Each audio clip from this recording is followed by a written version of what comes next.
마태복음 18장 21절에서 35절 말씀입니다. 마태복음 18장 21절부터 35절까지의 말씀입니다.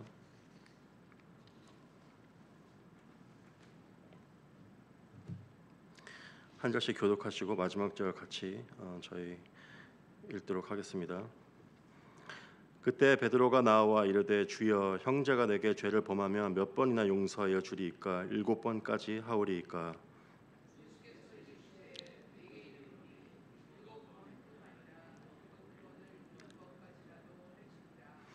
그러므로 천국은 그 종들과 결산하려 하던 어떤 임금과 같으니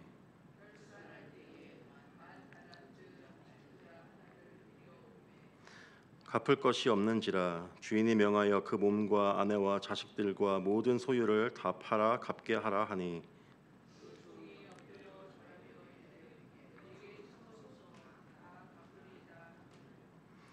그 종의 주인이 불쌍히 여겨 놓아 보내며 그 빚을 탕감하여 주었더니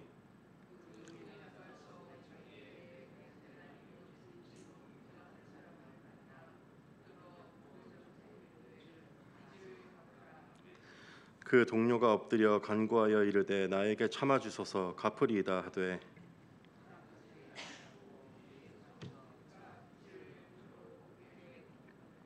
그 동료들이 그것을 보고 몹시 딱하게 여겨 주인에게 가서 그 일을 다 알리니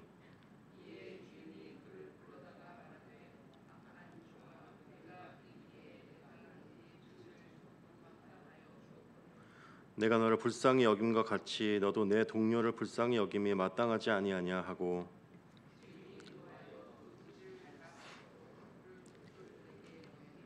함께 읽으시겠습니다. 너희가 각각 마음으로부터 형제를 용서하지 아니하면 나의 하늘 아버지께서도 너희에게 이와 같이 하시리라. 아멘.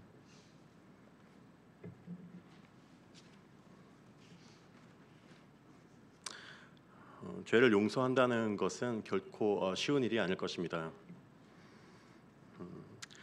사람마다 각자 죄를 용서해야 하는 기준이 다른 것을 우리는 알고 있습니다.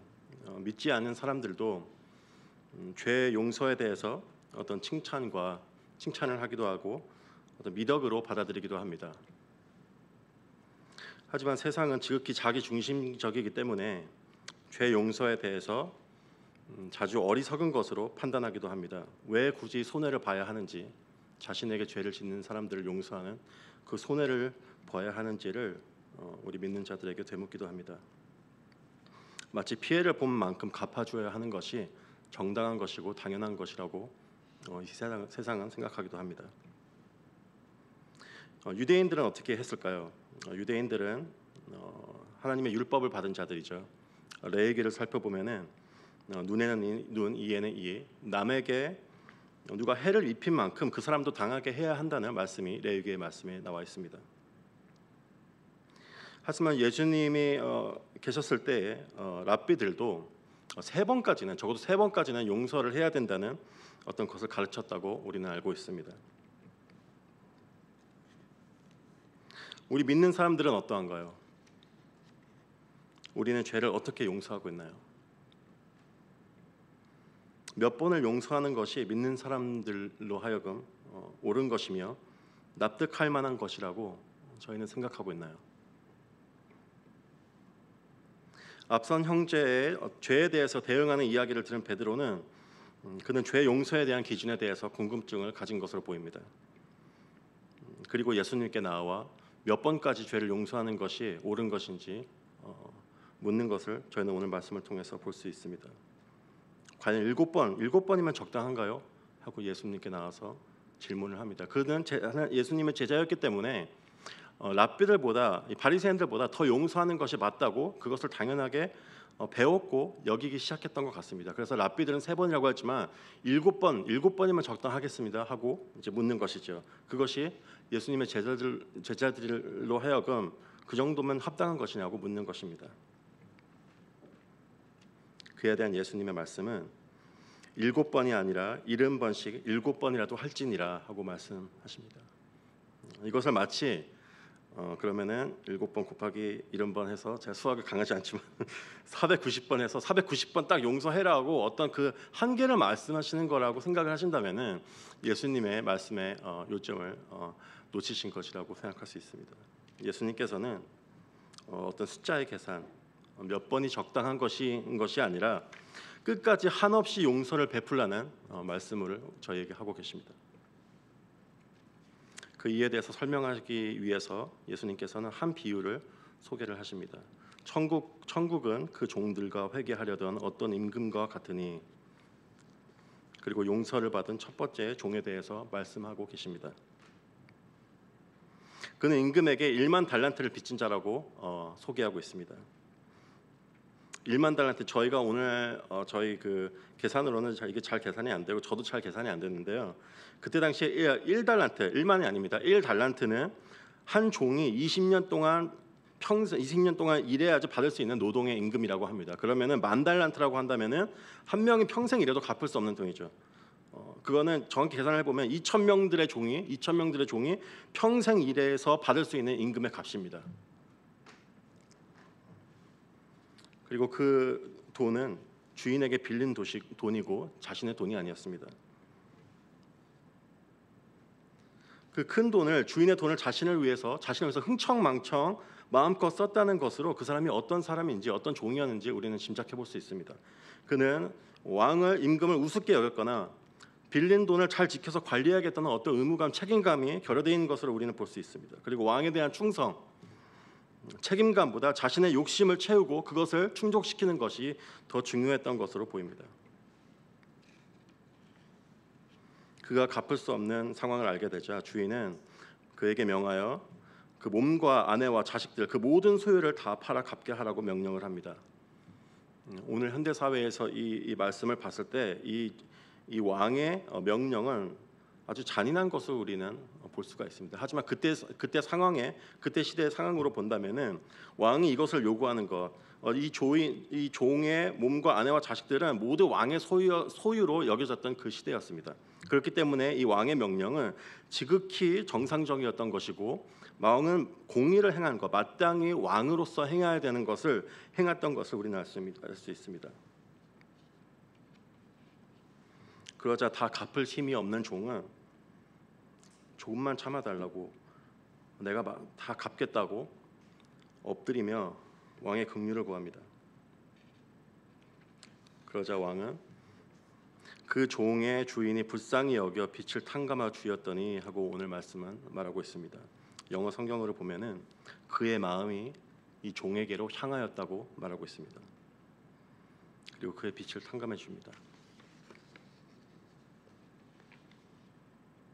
왕에게는 그를 용서해주고 빛을 탕감해야 주어야 했을 어떤 의미도 없었습니다. 그리고 그 빛을 받은 탕감받은 자가 나가서 자기에게 100데나리온을 빚진 동료 한 사람을 만납니다. 다짜고짜 그 사람을 만나자마자 그에게 빚을 갚으라고 요구를 하면서 그의 멱살을 잡는 것, 목을 조르는 것을 우리는 보게 됩니다.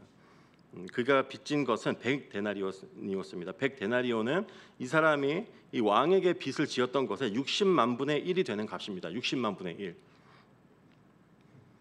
그 적은 돈을 갚으라고 목을 조르면서 그것을 참아달라고 간곡히 부탁하는 사람을 무시하고 그것을 내가 끝까지 받아내겠다고 그 사람을 옥에 가두는 것을 우리는 말씀을 통해 볼 수 있습니다. 그 소식을 들은 주인은 그를 불러 내가 너를 불쌍히 여김과 같이 너도 내 동료를 불쌍히 여기는 게 마땅하지 않냐 하고 묻습니다. 그리고 그에게 노하여 빚을 다 갚도록 그를 옥졸에 넘겼다고 말하고 있죠. 다른 번역을 보면은 옥졸을 넘긴 것이 아니라 그에게 고통의 형벌을 내렸다는 것을 알 수 있습니다. 이것은 우리가 하나님의 은혜를 모르는 자로 살 때 우리가 마지막 날에 받을 고통의 형벌을 말하고 있는 것으로 우리는 알 수 있습니다. 예수님의 이 비유는 우리의 죄를 용서하신 하나님의 말씀입니다. 하나님에 대한 말씀입니다. 우리는 하나님 앞에서 죄 용서와 긍휼을 입은 자들입니다. 우리 자신에게 죄를 지은 사람들에게 우리는 어떻게 대하고 있나요? 그들을 용서해야 한다는 것을 우리는 머리로 알고 있지만 그들이 행한 대로 벌을 받는 것이 마땅한 것이 아니냐고 우리 자신에게 그리고 하나님에게 되물은 적은 없으신가요? 또 손해를 보는 것은 결코 지혜로운 것이 아니고 아니다라고 말하는 세상의 모습처럼 우리도 세상의 모습으로 변해버린 것은 아닌지 모르겠습니다. 스스로 지혜로우려 하는 사람들은 결코 하나님의 기준과 뜻을 알 수도 따를 수도 없습니다. 하나님을 떠나 선악과의 열매를 먹은 아담과 하와처럼 스스로 지혜로우려 노력하는 사람들은 오히려 하나님으로부터 멀어지기도 합니다.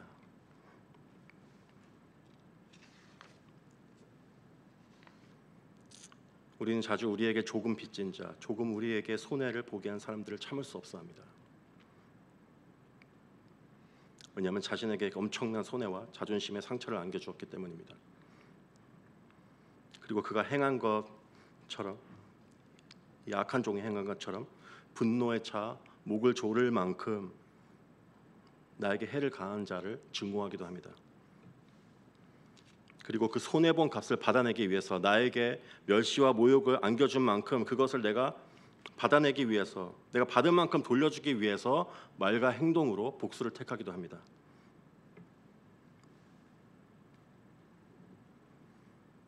다시 오늘 말씀으로 돌아와 왕은 1만 달란트를 탕감해 주었습니다. 그는 돈을 빌려주었지만 도로 받지 못하는 상황이 되자 그것을 도로 받지 않기로 결심을 합니다. 그것은 그에게 엄청난 재정적 손해를 안겨주었을 것이고 그거는 그 왕은 그것을 직접 손해를 보겠다고 결정을 내립니다. 그 이유는 그에게 빚진 파렴치한 종을 긍휼히 여겼기 때문입니다. 왜냐하면 그의 마음이 그 악한 종에게로 향하고 있었기 때문입니다. 그에게는 돈보다 이 불의한 종을 긍휼히 여기는 마음이 더 컸기에 그랬는지도 모르겠습니다. 그것을 본 주위 사람들은 그를 나무라기도, 그를 멍청한 자로 비웃고 욕하기도 했을 것입니다. 우리의 죄를 용서하신 하나님은 값없이 우리를 용서해 주지 않으셨습니다. 성육신하신 예수 그리스도는 하늘의 왕위를 내려놓으시고 이 땅에 오셨습니다. 그리고 많은 사람들의 모욕과 비웃음과 침뱉음 속에서 그는 십자가의 길로 향하셨습니다. 자신의 자존심을 지키는 것보다, 자신의 영광을 지키는 것보다 죄인들을 향한 긍휼의 마음이 더 크셨기 때문일 것입니다. 그리고 그는 죄인들을 용서하기 위해서 자신의 목숨까지 내어놓으셨습니다. 이 종이 자신에게 빚진 자를 용서하지 못한 것은 자신의 죄를 탕감받은 사실만을 깨달았기 때문일 것입니다. 그는 자신을 용서하기 위해 주인이 어떤 손해를 봐야 했는지, 주위의 어떤 모욕을 감당해야 했었는지 크게 신경 쓰지 않았던 것 같습니다. 그리고 그를 향한 주인의 마음을 알려고조차 노력하지 않았던 것 같습니다. 우리는 그와 같은 모습을 하고 있지 않은가요? 우리도 베드로처럼 질문하기도 합니다. 하나님, 도대체 몇 번을 용서해야 하는 것입니까? 몇 번을 참아야 합니까? 몇 번이 용납되는 범위이고 예수님께서 인정받는 것인지 묻기도 합니다. 내가 이 많은 수치와 이 많은 모욕을 내가 받고 있는데 언제까지 이 사람들을 내가 용서해야 합니다 하고 묻기도 합니다. 또한 우리 자신의 죄 용서에 대해서 같은 방식으로 묻기도 합니다. 하나님, 몇 번까지 용서해 줄 수 있습니까? 이러한 죄인도 용서해 주십니까? 내가 복음을 믿고서도 이렇게 죄를 짓고 있는데 이런 나도 용서해 주십니까? 아니, 몇 번까지 용서해 줄 수 있습니까? 내가 이거보다 더 적다면, 내가 어느 선까지라면은 내가 하나님께 용서를 받을 수 있겠다고 내가 납득을 하겠습니다. 하지만 이 많은 죄를 주님 용서해 주십니까? 그런 우리에게 주님께서는 이렇게 대답해 주십니다. 아직도 숫자를 세고 있느냐?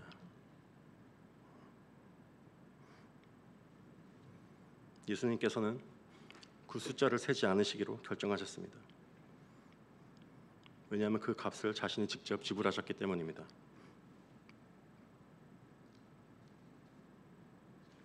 예수님은 하나님의 마음이 우리를 향하였던 것처럼 우리의 마음이 하나님의 마음으로 향하기를 원하십니다. 아버지의 긍휼의 마음이 향하는 그 자리로, 불쌍히 여김을 받았던 그 자리로 우리를 초대하고 계십니다. 그 죄의 용서와 은혜의 감격이 있었던 그 자리로 돌아가는 저와 여러분 되시기를 축원합니다. 기도하겠습니다.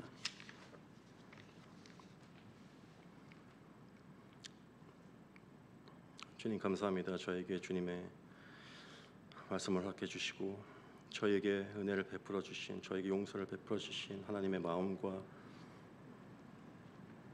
그 은혜가 어떠한 것인지를 오늘 말씀을 통해서 알려주심에 감사합니다. 아직도 저희는 세상의 모습으로 변하고 있고 세상의 기준으로 생각하고 있고 아직도 죄 용서에 대한 숫자를 세고 있고 어떠한 것이 합당한 것인지, 어떠한 것이 납득할 만한 것인지를 우리 자신에게 묻고 주님께 묻고 있습니다. 아버지, 우리가 이 시간 주님의 마음으로부터 멀어진 것을 고백합니다. 우리가 이 시간 회개하며 우리에게 한없는 용서를 베풀어 주신, 우리의 죄의 그 한계와 그 양을, 그 숫자를 세기를 포기하시고 직접 그 온몸으로 우리 죄를 용서하신 예수 그리스도의 그 죄 사함의 용서를 우리가 이 시간 깨달으며 다시 그 자리로 돌아가 그 감격을 누리기를 원합니다. 성령님, 우리 마음에 함께하여 주시옵소서. 감사하며 예수 그리스도의 이름으로 기도드렸습니다. 아멘. 이 시간 각자 기도